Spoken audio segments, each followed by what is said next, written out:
Hello, ito yung forest na to mula doon yan sa ibaba hanggang doon yan sa dulo, tapos from here yan sa tuktok sa itaas.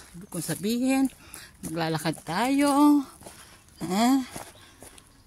sa asawa ko lahat yan, hindi ko sa akin yan, sa asawa ko. Okay, ayan.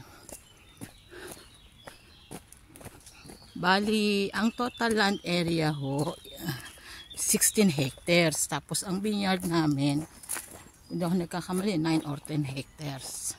Yan, amin. Sa kanya ho lahat yan. Sa asawa ko at sa mga anak ko. Ako wala akong pakialam dyan. Dahil di man ako interesado sa lupain niya.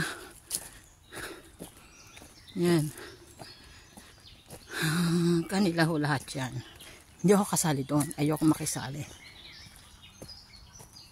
Tulad nga ng sinabi ko, wala akong pakialam sa ari-arian niya, sa lupain niya. Tumutulong lang ako. Ika nga. Kasi nakakaawa na maiwanan mag-isa. Ayan. Ayan, ubasan na ho yan. Ayan.